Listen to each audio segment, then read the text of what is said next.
السلام علیکم ورحمۃ اللہ وبرکاتہ، نحمده ونصلی علی رسولہ الکریم، اما بعد فاعوذ باللہ من الشیطان الرجیم، بسم اللہ الرحمن الرحیم، رب اشرح لی صدری ویسر لی امری واحلل عقدۃ من لسانی یفقہوا قولی۔ رؤیۃ الہلال، چاند دیکھنے کے مسائل۔ رمضان المبارک کا چاند دیکھ کر روزے شروع کرنے چاہیے۔ شعبان کے آخر میں اگر مطلع ابر آلود ہو تو شعبان کے 30 دن پورے کرنے چاہیے۔ اگر رمضان کے آخر میں مطلع ابر آلود ہو تو رمضان کے 30 دن پورے کرنے چاہیے۔ مطلع کس کو کہتے ہیں؟ جہاں چاند طلوع ہوتا ہے، طلوع ہونے کی جگہ، یعنی بادل اگر اس جگہ پر آ گئے ہیں جہاں سے چاند نکلتا ہے تو پھر 30 دن پورے کر لینے چاہیے۔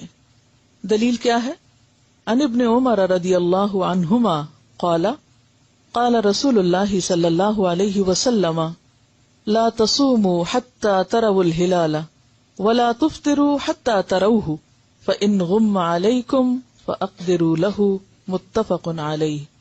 حضرت عبداللہ بن عمر رضی اللہ عنہما سے روایت ہے کہ رسول اللہ صلی اللہ علیہ وسلم نے فرمایا، چاند دیکھے بغیر رمضان کے روزے شروع نہ کرو اور چاند دیکھے بغیر رمضان ختم نہ کرو۔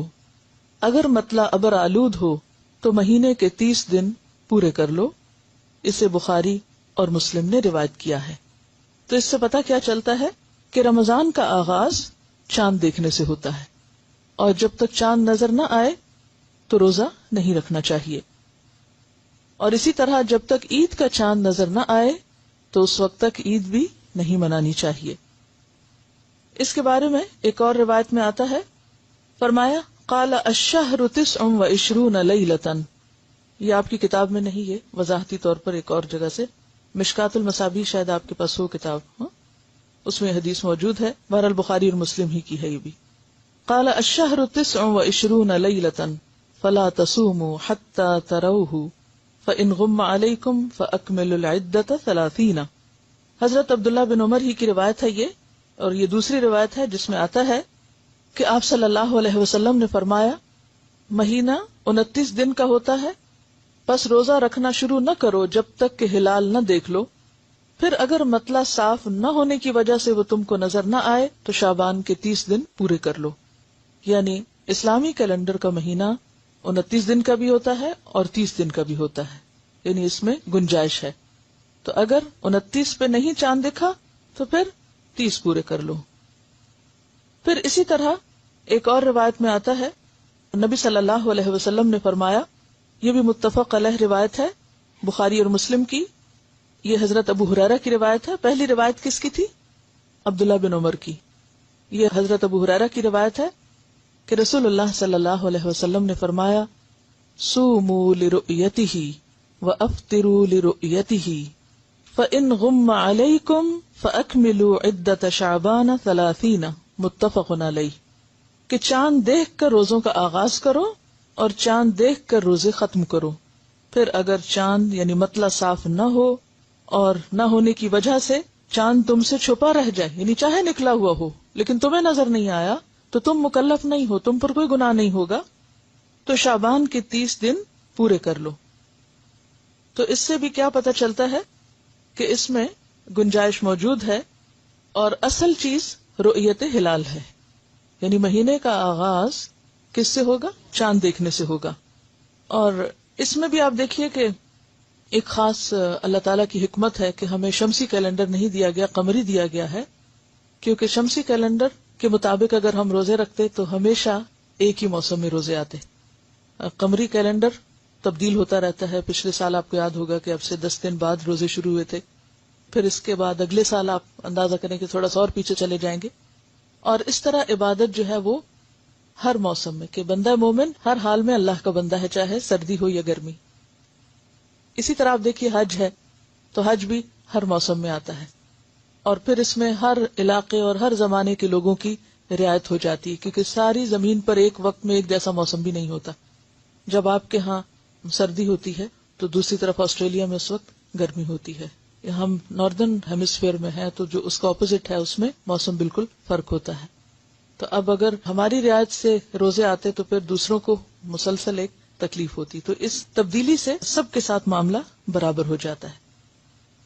پھر اسی طرح حضرت عبداللہ بن عمر سے روایت ہے کہ رسول اللہ صلی اللہ علیہ وسلم نے فرمایا ہم ایک امی قوم ہیں، نہ لکھتے ہیں نہ نجوم کا حساب جانتے ہیں. یہ بھی متفق علیہ روایت ہے بخاری اور مسلم کی. ہم امی قوم ہیں، لکھنا پڑھنا نہیں جانتے، نہ حساب کرتے ہیں اور نہ نجوم جانتے ہیں. مہینہ یوں ہے اور یوں ہے اور یوں ہے اور یوں ہے. آپ نے ہاتھوں کے اشارے سے انگلیوں سے یہ بات سمجھائی، دونوں ہاتھوں کی انگلیوں کو کھولا اور تیسری مرتبہ آپ نے انگوٹھا بند کر لیا، یعنی 29 کو.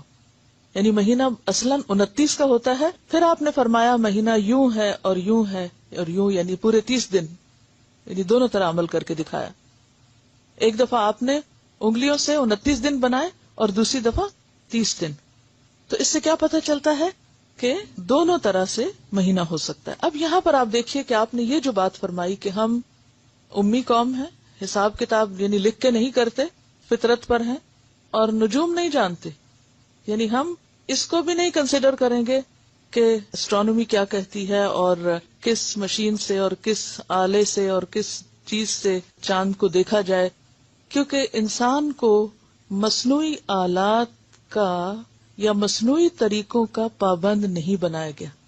عبادت کی راہ میں کوئی ہچ ایسی نہیں رکھی گئی کہ کوئی شخص کہے کہ میرے پاس تو یہ ذریعہ ہی نہیں، اس لیے میں تو عبادت ہی نہیں کر سکتا، بلکہ اس کو فطرت پر رکھا گیا.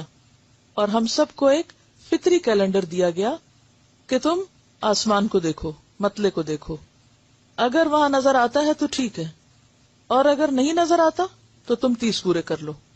مکلف نہیں قرار دیا گیا کہ ہاں پھر تم میں سے کوئی بادلوں کے اوپر جا کے وہاں سے جھانک کے دیکھے یا کسی خاص جگہ پہ جائے اور وہاں سے مشاہدہ کرے. نہیں، کسی بھی انسان کو کسی ایسی مشکل میں نہیں ڈالا گیا. پھر اسی طرح آپ دیکھیے کہ آپ صلی اللہ علیہ وسلم نے چاند دیکھے بغیر شک کے روزے سے بھی منع کیا ہے. آپ صلی اللہ علیہ وسلم نے فرمایا، متفق علیہ روایت ہے، لا يتقدمن احدكم رمضان بصوم يوم او يومين الا يكون رجل كان يصوم صوما فليصم ذلك اليوم. آپ نے فرمایا تم میں سے کوئی شخص رمضان سے 1 یا 2 دن پہلے روزہ نہ رکھے، یعنی منع کیا گیا، الا یہ کہ کوئی شخص معمول میں اس دن کا روزہ رکھتا ہو، یعنی اس کی عادت ہے کہ وہ 1 دن چھوڑ کے 1 دن روزہ رکھ رہا ہے، صوم داؤدی جس کو کہتے ہیں، کہ کثرت سے کوئی روزے رکھنے والا ہے اور اس کا اس دن روزہ پڑ گیا، یعنی اس سے 1 دن پہلے اس نے چھوڑا ہوا تھا اور وہ اس دن اپنے طریقے پہ رکھ رہا ہے، لیکن وہ شک کا روزہ نہیں رکھ رہا کہ کیا پتا آج روزہ ہو اور پھر میں نے نہ رکھا تو میری ایک عبادت چھوٹ جائے گی. اس شخص سے بھی نکال دیا گیا. تو جس شخص کی عادت ہو وہ تو رکھ سکتا ہے، لیکن اگر کسی کی عادت نہیں تو محض شک کی بنیاد پر روزہ نہیں رکھا جائے گا. پھر اسی طرح نصف شعبان کے بعد بھی روزہ رکھنے سے منع کیا گیا ہے. وہ کیوں؟ تاکہ انسان کو انرجی ہو، رمضان کی تیاری ہو. پھر اسی طرح آپ صلی اللہ علیہ وسلم نے رمضان کے لیے صرف رمضان کے چاند کو دیکھنے کا نہیں کہا، بلکہ 1 مہینہ پہلے کے چاند کو بھی توجہ سے دیکھنے کے لیے کہا ہے، تاکہ پھر وہ 29 یا 30 بھی پورے ہو سکیں. نبی صلی اللہ علیہ وسلم نے ہدایت فرمائی کہ رمضان کے لیے شعبان کا ہلال دیکھنے کا اہتمام کرو، یعنی 1 مہینہ پہلے سے ہی، تاکہ پھر غلطی نہ ہو. پھر اسی طرح آپ صلی اللہ علیہ وسلم نے فرمایا، اور یہ ابو داؤد، ترمذی، نسائی، ابن ماجہ اور دارمی کی روایت ہے، کہ جس شخص نے اس دن کا روزہ رکھا جس کے بارے میں شک ہو تو اس نے ابو القاسم صلی اللہ علیہ وسلم کی نافرمانی کی. یعنی اس سے منع کیا گیا کہ محض شک کی بنیاد پر انسان 1 دن پہلے روزہ رکھ لے، اور اگر کوئی ایسا کرتا ہے تو وہ نبی صلی اللہ علیہ وسلم کی نافرمانی کر رہا ہے. پھر اسی طرح یہ ہے کہ رؤیت ہلال جو ہے اس میں اگر ایک شخص کی گواہی موجود ہے تو بھی روزہ رکھا جائے گا. حضرت عبداللہ بن عمر کا بیان ہے کہ لوگ اکٹھے ہو کر رمضان کا چاند دیکھنے کی کوشش کر رہے تھے، بس میں نے آ کر رسول اللہ صلی اللہ علیہ وسلم کو خبر دی کہ میں نے چاند دیکھ لیا ہے. اس پر حضور نے روزہ رکھنے کا فیصلہ فرما دیا اور لوگوں کو حکم دیا کہ وہ رمضان کے روزے رکھنے شروع کر دیں. نہیں، ضروری نہیں ہے کہ کوئی بہت بڑی کمیٹی بیٹھے اور پھر وہ فیصلہ کرے یا بہت ساری اس میں گواہیاں جمع ہوں. اگر ایک بھی ایسا شخص جس کی گواہی قابل اعتبار ہے اگر وہ کہتا ہے کہ اس نے چاند دیکھ لیا ہے تو اس پر بھی فیصلہ ہو سکتا ہے، کیونکہ سب لوگوں کی نظر ایک جیسی نہیں ہوتی، کچھ لوگ دور کی نظر میں بہت اچھے ہوتے ہیں.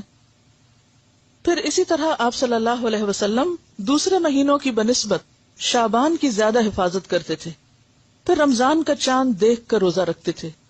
اگر مطلع صاف نہ ہونے کی وجہ سے چاند نظر نہ آتا تو شعبان کے 30 دن پورے کر کے روزہ رکھتے تھے، اور یہ ابو داؤد کی روایت ہے. اب آپ اپنی اصل کتاب پر آ جائیے. پھر اسی طرح ہم یہ دیکھتے ہیں کہ رمضان کی پہلی تاریخ کے چاند کے بظاہر چھوٹا یا بڑا ہونے سے شک میں نہیں پڑنا چاہیے. بعض لوگ اس پر بھی بہت حجت بازی کرتے ہیں نا کہ چاند اتنا بڑا نظر آ رہا ہے اور وہ کیا ہے، پہلی کا نہیں ہو سکتا، یہ دوسری کا ہوگا. اور اس کے بڑا یا چھوٹا نظر آنے کی وجہ بعض اوقات یہ نہیں ہوتی کہ وہ پہلی یا دوسری کا ہے، اس میں مطلع کا فرق ہو جاتا ہے. اب دیکھیں کہ چاند نظر آنے کا جو وقت ہوتا ہے وہ بہت تھوڑا ہوتا ہے، یعنی مغرب کے آس پاس تھوڑا سا پہلے نظر آئے گا، تھوڑا سا بعد، اور فوراً غروب ہو جائے گا. اب اس میں آپ دیکھیے کہ جب راتیں لمبی ہونے لگ جائیں اور رات جلدی شروع ہو جائے اور دن چھوٹے ہونے کی طرف، جیسے آج کل سپٹمبر اور اکتوبر ہے، تو اس میں امکان اس بات کا ہوتا ہے کہ وہ پہلے سے ہی طلوع ہو کر غروب ہو گیا، اس سے پہلے کہ آپ کی مغرب کا ٹائم ہوتا وہ آلریڈی گون، اور آپ اس کو پھر دیکھ نہیں سکے. پھر یہ ہے کہ اس کے بارے میں حدیث ہے، مسلم کی روایت ہے. حضرت ابو البختری کہتے ہیں، ہم عمرے کے لیے مدینہ سے روانہ ہوئے. جب نخلا کے مقام پر پہنچے تو سب نے نیا چاند دیکھا. کچھ لوگوں نے کہا یہ تو تیسری رات کا چاند لگتا ہے بڑا ہونے کی وجہ سے. کچھ لوگوں نے کہا دوسری رات کا لگتا ہے. ہماری ملاقات حضرت عبداللہ بن عباس سے ہوئی. ہم نے ان سے کہا ہم نے چاند دیکھا ہے. کچھ لوگوں نے اسے تیسری رات کا کہا ہے، کچھ نے دوسری رات کا. حضرت عبداللہ بن عباس نے پوچھا تم نے کون سی رات کا چاند دیکھا تھا؟ ہم نے بتایا فلاں فلاں رات دیکھا تھا. تو کہنے لگے کہ رسول اللہ صلی اللہ علیہ وسلم کا ارشاد ہے، اللہ تعالیٰ اس کو تمہارے دیکھنے کے لیے بڑا کر دیتا ہے، لہٰذا وہ اسی رات کا چاند تھا جس رات تم نے اسے دیکھا. چاہے وہ بڑا بھی نظر آ رہا تھا تب بھی وہ پہلی رات کا ہی چاند تھا. ٹھیک ہے. نیا چاند دیکھنے پر یہ دعا پڑھنی چاہیے، اللہم اہللہ، اور ایک اور روایت میں آتا اہلہ، اللہم اہللہ علینا بالیمن والایمان والسلامت والاسلام ربی وربک اللہ. کیا معنی ہے اس دعا کا؟ کہ الہی ہم پر یہ چاند امن، ایمان، سلامتی اور اسلام کے ساتھ طلوع فرما. اے چاند میرا اور تیرا رب اللہ ہے. اور ہر مہینے کے ابتدا میں یہ دعا کیوں مانگنے کو کہا گیا ہے؟ جیسے آپ دیکھیے کہ دن کے طلوع ہونے پر ہم دعا مانگتے ہیں، صبح شام کی دعائیں پڑھتے ہیں، غروب ہونے پر. پھر اسی طرح نیا مہینہ طلوع ہونے پر، یعنی نیا چاند دیکھنے پر بھی دعا مانگی جاتی ہے. پھر اگلی بات یہ ہے کہ چاند دیکھ کر روزہ شروع کرنے اور چاند دیکھ کر ختم کرنے کے لیے اس وقت حاضر علاقے یا ملک کا لحاظ رکھنا چاہیے. اس کا کیا معنی ہے؟ جس علاقے میں آپ رہ رہے ہوں وہاں کا اعتبار کرنا چاہیے. اس کی کیا حکمت ہے؟ کیونکہ اگر انسان کو اس کی اجازت نہ دی جاتی تو انسان کے اوپر ایک بہت بڑی مشقت ہو جاتی.